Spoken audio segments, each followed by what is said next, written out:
Hello friends, आज हम बात करते हैं ऑटोमेशन के बारे में। तो ऑटोमेशन के अंदर हम सबसे पहले देखते हैं कि ऑटोमेशन के अंदर हमारे पास है क्या, जो आप बेसिकली इंडस्ट्रीज़ में यूज़ में ले रहे हो। तो उसे हम समझने के लिए नेक्स्ट चल टॉपिक पढ़ते हैं अपन इसमें ऑटोमेशन का। सबसे पहले बात करते हैं हम इसके रूट्स एंड नीड्स की, ऑटोमेशन की, कि मेरे को क्या क्या ज़रूरत पड़ रही है ऑटोमेशन में, ऐसे इसकी ज़रूरत क्यों पड़ रही है मेरे को इंडस्ट्रीज़ में जो हम इसे यूज़ में ले रहे हैं। तो सबसे पहले हम जैसे बात करें, इसके अंदर जो मेरा प्रोसेस होता है वो क्या होता है, आपका ऑटोमेटिकली होता है। ठीक है, तो इंडस्ट्री में ये मेरी सबसे बड़ी रिक्वायरमेंट होती है किसी भी चीज़ के लिए, कि मेरे को जो भी वर्क हो मेरा, वो क्या होना चाहिए, आपका ऑटोमेटिक होना चाहिए। जो भी प्रोसेस है, जो भी आपका इंडस्ट्रियल वर्क है, वो आपका क्या हो, ऑटोमेटिकली हो। तो उससे क्या होगा, आपका आपके एक तो वर्क लेबर्स का आपका वर्क बच जाएगा वहाँ पे। ठीक है। सेकंड थिंग आपकी जो होगी, वो आपका क्या होगा, एक तो ह्यूमंस जो वर्क कर रहे हैं, आपके जो जॉब कर रहे हैं, ठीक है, वो क्या हो जाएंगे, आपके वो कम हो जाएंगे। उसकी जगह आपके मशीनें हुए और रोबोट्स हुए, वो आपके क्या करने लग जाएंगे, वर्क करने लग जाएंगे। देन बस लेबर्स की जगह वर्क करेंगे आपकी मशीनें सारी। और जो भी हम बात कर रहे हैं, जो भी हम ऑटोमेशन की बात कर रहे हैं, तो ऑटोमेशन का मतलब क्या है, हम क्या कर रहे हैं, खुद को शिफ्ट कर रहे हैं, क्रिएट कर रहे हैं, प्लान कर रहे हैं। उस ऑटोमेशन के लिए हम खुद को शिफ्टिंग करते जा रहे हैं, प्लानिंग करते जा रहे हैं, सुपरवाइजिंग कर रहे हैं। तो वो सारी चीज़ें हम खुद ही कर रहे हैं, ह्यूमन्स ही कर रहे हैं सारी चीज़ें। देन इन सब चीज़ों से मेरा जो सबसे बड़ा फ़ायदा हो रहा है, वो क्या हो रहा है, आपका स्पीड प्रोडक्शन। यानी प्रोडक्शन में आपकी एक तो स्पीड आती जा रही है, और सामने वाले की जो डिमांड होती है उसे हम क्या कर पा रहे हैं, आसानी से फुलफिल कर पा रहे हैं। ओके। देन नेक्स्ट बात करते हैं इसके हम, जैसे कुछ मेरे एग्जांपल की अगर मैं बात करूँ, तो कुछ एग्जांपल है, जैसे इंडस्ट्रियल ऑटोमेशन मैकेनिकल्स की हम बात करते हैं, तो कुछ इमेजेस आप देख रहे हो, तो ये कुछ मेरे मैकेनिकल डिपार्टमेंट के कुछ एग्जांपल्स हैं। तो इस तरीके से ऑटोमेशन होता है, जैसे मैकेनिकल डिपार्टमेंट में हुआ। एंड इलेक्ट्रिकल डिपार्टमेंट की बात करूँ, तो इस तरीके से हम इलेक्ट्रिकल डिपार्टमेंट भी देख सकते हैं। आप लोग इंडस्ट्री में आप विजिट करते हो, तो आपको ये सारी चीज़ें नॉर्मल शो होती होती हैं। ठीक है।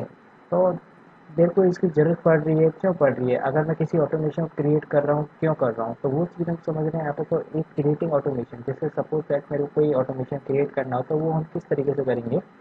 तो सबसे पहले जो भी हम मशीनें होती हैं, या जो भी आपका ऑटोमेटेड सिस्टम रहता है, ठीक है, वो हम चूज़ करते हैं, तो वो हम ह्यूमन्स की कैपेबिलिटी के अनुसार चूज़ किया जाता है वो।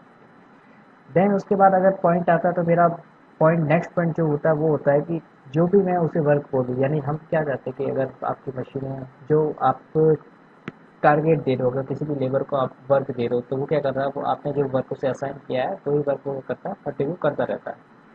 ठीक है, तो वही चीज़ें हम क्या चाहते हैं, मशीनों से भी चाहते हैं कि जो हमने मशीनों को वर्क दे दिया, तो वो क्या करते रहें, उस वर्क को कंटिन्यूस करती रहें। जो हमने बोल दिया वो वर्क को कंटिन्यू करते रहें। ठीक है। देन जो भी हम सिस्टम तैयार कर रहे हैं, जो भी हम सिस्टम बनाएं, उसे क्या कर पाएँ हम, एक जगह से सुपरवाइज़र कर पाएँ। यानी जो आपके सपोज़ दैट आपका जो सुपरवाइज़र होता है, उसका क्या काम होता है, वहाँ के इंडस्ट्रीज़ में आपकी देख-रेख करना होता है।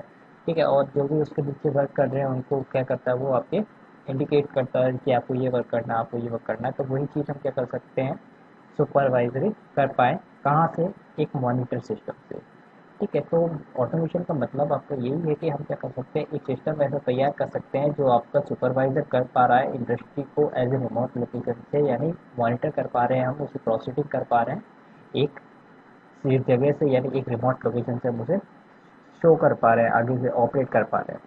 ठीक है। Best created as per the users capability, हम क्या कर रहे हैं, यूजर्स की कैपेबिलिटी के अनुसार ही सारे चीज़ों को बना रहे हैं। और इसके कुछ एग्जांपल आप देख सकते हो, जैसे ऑटोमेटिक व्हील चेयर है आपका। ठीक है, और आपका जो आर्टिफिशियल ऑर्गन्स होते हैं, मतलब जो आपके ह्यूमंस का आर्टिफिशियल ऑर्गन्स है, वो सबसे बढ़िया एक एग्जांपल है इसके लिए, ऑटोमेशन के लिए। देन इसके बाद हम बात करते हैं ऑटोमेशन प्रोसेस एंड स्ट्रक्चर की, कि एक प्रोसेस किस तरीके का होता है और आपका स्ट्रक्चर किस तरीके का होता है। जैसे मैंने आपको बोला अभी, आर्टिफिशियल ऑर्गन्स की जैसे बात चल रही है, तो जैसे में 3 पॉइंट्स बनते हैं यहाँ पे, नेटवर्क और process which work with minimum interruption. यानी जो नेटवर्क और प्रोसेस दोनों क्या होने चाहिए, आपके मिनिमम इंटरप्रिशन के साथ वर्क करनी चाहिए, कम से कम समय में आपका वर्क कंप्लीट होना चाहिए। Depends on thing surrounding environment, यानी जो भी हमारा वर्क है, वो आपके चारों ओर के वातावरण पर ही निर्भर करता है। यानी जैसा मेरे को काम चाहिए, किसी भी जगह का मैं देखता हूँ, इंडस्ट्री को भी देखता हूँ, यानी मैं सपोज दैट मेरे को करना है जो मेरे को मशीनें तैयार करनी है, ठीक है, तो मैं उस मशीन को देख के जब भी तो मैं अपने वर्क को असाइन कर पाऊँगा कि मेरे को ये चीज़ बनानी है इस मशीन के हिसाब से, तो वो चीज़ मेरे को देखनी पड़ेगी। The human body is a perfect example.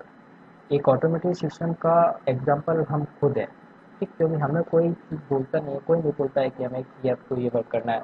कोई भी कमांड जब भी मिल रही है, जैसे मेरे को ऐसे कोई भी चीज़ होती है तो मैं क्या करता हूँ, तुरंत रिएक्ट करता हूँ ना। तो वही चीज़ क्या है यहाँ पे, देखो अगर मैं बात करूँ जैसे सिस्टम्स में आपके आर्टिफिशियल ऑर्गन्स के अंदर आप बात करते हैं जैसे बॉडी पार्ट में, तो बॉडी पार्ट्स को अगर आप देखोगे तो देखो ईयर्स है, आपका आईज है, नोज है, टंग है, स्किन है, ठीक है, ये आपके क्या है, सारे सेंसर्स हैं। सेंसर्स में भी आपके विजुअल सेंसर हुए, audio sensor, small sensor, touch sensor, ठीक है। देन ब्लड आता था, ब्लड आपका पावर डिवाइस रीडर हो गया, बोन स्ट्रक्चर हो गया, ब्रेन आपका प्रोसेस कंट्रोलर हो गया, हार्ट आपका प्रोसेस पावर डिवाइस, वॉइस आपका ऑडियो आउटपुट हो गया। तो ये सारी चीज़ें आपके इसमें मिल जाएगी, ठीक है। जो हम आर्टिफिशियल ऑर्गन्स की बात कर रहे थे वो क्या आपका एक कंट्रोल इक्विपमेंट है, वो क्या कर रहा है, आपके कंट्रोल कर रहा है। कंट्रोल की भी बात की जाएगी अभी आपके यहाँ पर। ऑटोमेशन प्रोसेस यानी एक ऑटोमेशन प्रोसेस में आपके सबसे पहले जो नीड होती है वो क्या होती है, आपकी इलेक्ट्रिसिटी। किसी भी इलेक्ट्रिकल के अंदर हम बात करते हैं ऑटोमेशन सिस्टम में, और इलेक्ट्रिकल के अंदर बात करें, सबसे पहले नीड मेरी इलेक्ट्रिसिटी की होती है। देन सेकंड थिंग जो भी हम देखेंगे वो देखेंगे हम, जो भी हम चीज़ क्रिएट कर रहे हैं यानी किसके लिए हम ऑटोमेटिक सिस्टम बना रहे हैं या प्रोसेस को बना रहे हैं, तो सबसे पहले हम उसे ऑब्जर्व करना होगा, ऑप्टेन करना होगा, और सिग्नल्स को हम देखेंगे, वहाँ की फील्ड को देखेंगे, उसी के हिसाब से हम क्या कर पाएंगे, किसी भी सिस्टम का प्रोसेस तैयार कर पाएंगे, ठीक है। Connect all of them controller. Automation की अगर बात होती है कंट्रोलर पे, तो ये आपके दो पार्ट्स में आपका डिवाइड होता है, एक माइक्रो प्रोसेसर, एक होता है आपका माइक्रो कंट्रोलर। तो हम सिर्फ अभी माइक्रो कंट्रोलर के ऊपर बात कर रहे हैं, क्योंकि माइक्रो कंट्रोलर ही आपका मैं यूज़ में ले रहे हैं, तो हम माइक्रो कंट्रोलर की बात करें, यहाँ पर कंट्रोलर की बात हो रही है। तो controller connect all of them controller, हम क्या करेंगे, सारे इनपुट्स यानी सारे सिग्नल्स को हम क्या करेंगे, कंट्रोलर से कनेक्ट करेंगे। कनेक्शन प्रोटोकॉल सेलेक्ट करना, जिस कंट्रोलर को आपने चूज़ किया है उस कंट्रोलर के साथ एक कम्युनिकेशन या कनेक्शन प्रोटोकॉल आपका होता है, उसे हम क्या करेंगे, सेलेक्ट करेंगे, यानी जो मेरी रिक्वायरमेंट होगी उस कंट्रोलर को वही हम सेलेक्ट करेंगे, कम्युनिकेशन प्रोटोकॉल या कनेक्शन प्रोटोकॉल, उसी हम कनेक्शन प्रोटोकॉल को सेलेक्ट कर पाते हैं। देन आउटपुट डिवाइस चूज़ करेंगे, यानी जो भी मेरे को आउटपुट चलाने हैं, सपोज दैट आपके लाइट हुए या फैंस हुए या मशीन्स हुई, मोटर्स हुए, वो चीज़ें हम चूज़ करेंगे। देन उनको भी हम क्या कर सकते हैं, कंट्रोलर के साथ कनेक्ट करेंगे। Then controller is given command by programming, then controller को हम किसी प्रोग्राम के द्वारा कमांड देंगे। देन उसके बाद क्या होगा आपका, जैसे कि हम एक एग्जांपल की बात कर सकते हैं, यहाँ पे एक एग्जांपल है, आप लोग शो हो रहा है जैसे आपको दिख रहा है, ठीक है। जैसे बात करते हैं, जैसे कोई पावर प्लांट है आपका, जैसे, ठीक है, तो यहाँ से मेरा ये प्रोसेस स्टार्ट हो रहा, प्रोसेस स्टार्ट हुआ, यहाँ से मेरी बोटल्स आए, ठीक है, बोटल्स आपके फर्स्ट चैम्बर में गई, यानी फर्स्ट चैम्बर में आपका क्लीनिंग चैम्बर है, ठीक है। यहाँ पे आपका कोई सेंसर लगा होगा, वो यानी क्या कर रहा है कि इन बोटल्स को क्लीन कर रहा है, ठीक है। अगर कोई बोटल्स अफेक्ट हुई तो उसको क्या करेगा, सेंसर सेंस करके हटा देगा, नहीं तो आपकी ये कंटिन्यूसली आपकी वे एलिवेटर आपका चलता रहेगा, आपकी वे चलती रहेगी, ठीक है। देन सेकेंड आपका चैम्बर्स आ जाता है, सेकेंड चैम्बर में आप जैसे ही आप एंटर करते हो, तो सेकंड चैम्बर में आपका ट्रायल यहाँ पे फीलिंग हो रही है, फीलिंग में आपका कोई भी लिक्विड हो सकता है, या गैस हो सकती है, बोतल के अंदर फिल हुआ आता है, उसके बाद आपका ट्रांसपोर्ट हुआ, ठीक है। देन ट्रांसपोर्ट होने के बाद इसकी सीलिंग हुई, देन सब्जाइसी चेवर में या तो वो कूल होगा या हॉट होगा, देन उसकी किसी कंपनी की लेबलिंग लगाई जाएगी, देन उसे कैपिंग की जाएगी, और यहाँ पे हैंड ओवर किया जाएगा, ठीक है। अगर मैं बात करूँ यहाँ पे, अगर मैं पहले की बात करूँ तो पहले मेरा क्या होता था, हर एक जगह पे आपका क्या रहता था, हर एक जगह लेबर रहती थी, बट अब ऑटोमेटिक प्रोसेस हो गया है, तो ऑटोमेटिक प्रोसेस होने के कारण अब यहाँ पे देखो, यहाँ पर अगर यहाँ से मेरा वर्क शुरू हुआ, लेकिन वर्क शुरू होने के साथ साथ यहाँ से वर्क शुरू हुआ, लेकिन वर्क शुरू होने के साथ साथ मेरे कहीं पे भी लेबर वर्क नहीं कर रही है, सारे काम कौन कर रहा है, मशीनें वर्क कर रही है, तो मशीनों के से ही हम देख पा रहे हैं सारी चीज़ों को, सारी चीज़ें मशीनें भी वर्क हो रहा है, यहाँ तक पूरा मेरा हैंड ओवर तक पूरा मशीनों का ही वर्क हो रहा है, तो यहाँ पर मेरा लेबर चार्ज बच गया। अब इसमें जो कंट्रोलर्स यूज़ में लिए हुए हैं या प्रोसेस बनाने के लिए यूज़ में लिए हुए हैं, वो देखो ये है, मशीन कंट्रोलर्स है, आपकी एसी ड्राइव्स है, पीएलसी है, पीएलसी प्रोग्राम लॉजिक कंट्रोलर, इसके बारे में बात करेंगे हम। एचएमआई है, इन्वर्टर ड्राइव्स एंड रोबोट्स, ठीक है। ये सारी चीज़ें एक प्रोसेस कंप्लीट करने के लिए यूज़ में ली गई है। आज जो हम ऑटोमेशन देख रहे हैं सब जगह, तो वो आपके इस तरीके से आप देख रहे हो, ठीक है। ये एग्जांपल है कुछ आपके, कहाँ कहाँ आए, ये चीज़ें जैसे फैक्ट्रीज हुई, आपके किचन हुए, एयरलाइंस हुआ, car, railways, metro, medical treatment, mass production, process keeping, high quality, smart cities हुआ, मैनेज पावर हुआ, लगभग लगभग आप सभी जगह देख पाओगे। लगभग आप सभी जगह आप इसे क्या फाउंड कर पाओगे, ये सारी जगह आपका शो होता ही होता है आपको। ये आपका इस तरीके से चलता है। देन जो अब मेरी करंट इंडस्ट्रियल रिक्वायरमेंट है, वो क्या है, जो मेरी इंडस्ट्रियल रिक्वायरमेंट चलती है, most of the process should work automatically. आधे से ज़्यादा वर्क क्या होना चाहिए मेरा, ऑटोमेटिक होना चाहिए। मेरी सबसे पहली थिंग है कि मेरा जो वर्क है वो ऑटोमेटिक हो। Then plants and machine round to clock, यानी मेरे क्या करना चाहिए, जो मेरी मशीन वर्क कर रही हैं, यानी जो भी मेरा ऑटोमेशन सिस्टम है वो जो वर्क कर रहा है वो मेरा 24 आवर्स वर्क करना चाहिए, यानी मेरी इंडस्ट्री जो है मेरी 24 आवर्स वर्क करे। अगर मैं बात करूँ पहले की, तो मेरे क्या होता है, लेबर का टाइम फिक्स होता था, बट अब यहाँ पर क्या मशीनें वर्क कर रही है, तो मशीनों को तो हम कोई फिक्स टाइम नहीं कर सकते, वो तो 24 आवर्स वर्क कर सकते हैं कंटिन्यूसली। ठीक है, विदाउट लेबर हम वर्क कर सकते हैं। देन जो भी हमने वर्क किया है उससे क्या कर पाए, सुपरवाइजन कर पाए, प्लांट को हम देख पाएँ, ऑपरेट कर पाएँ, यानी एक जगह से।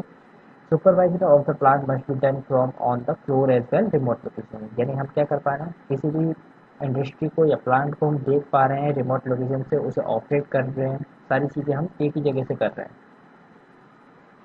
देन जो भी हमने चीज़ बनाई है, यानी supervisor must able to run the machine, वहाँ से क्या कर पाएँ, उस मशीन को हम रन भी कर पाएँ, ताकि मेरे को इंडस्ट्री में बार बार जाकर उसे स्टार्ट ना करना पड़े, स्टॉप ना करना पड़े।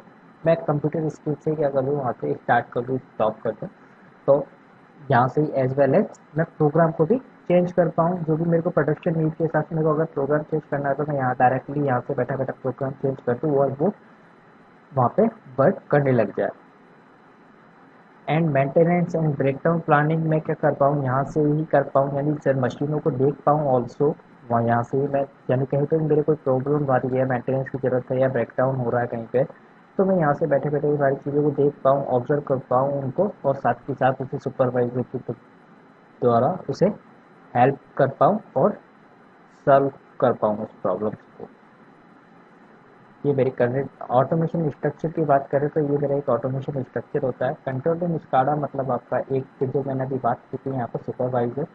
ठीक है, तो एक कंट्रोल रूम स्काडा होता है, यानी आपका एक सुपरवाइजर होता है, यानी ये हमारी एक स्क्रीन होती है, बिग स्क्रीन होती है, उससे हम क्या कर पाते हैं, कंट्रोल करते हैं। किसको कंट्रोल करते हैं हम, एक मैन कंट्रोलर को कंट्रोल करते हैं, यानी कि मेरा एक कंट्रोल रूम है, यहाँ से मैं कंट्रोल करूँगा मैन कंट्रोलर को, और मैन कंट्रोलर कंट्रोल करेगा आपके प्लांट्स को, यानी प्लांट्स के अंदर जो भी आपका प्रोसेस चल रहा है वो आपका ये चीज़ है। ठीक है, कंट्रोल रूम आपका एक रूम हुआ जहाँ पर आपकी बिग स्क्रीन हुई, वहाँ पे से हम क्या कर पा रहे हैं, उसे ऑपरेट कर रहे हैं, सुपरवाइजर कर रहे हैं, सारी चीज़ें हम वहाँ से कर रहे हैं।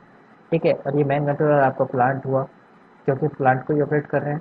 ठीक है, और प्लांट के अंदर जो भी प्रोसेस चल रहा है उनको हम यहाँ से देख रहे हैं, तो हम कंट्रोल करेंगे प्लांट को, प्लांट कंट्रोल, प्लांट के अंदर जो प्रोसेस चल रहा है वो आप उसे यहाँ से बैठ के सारी चीज़ें कंट्रोल कर सकते हो।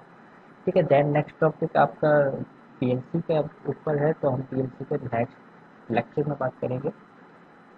Thank you.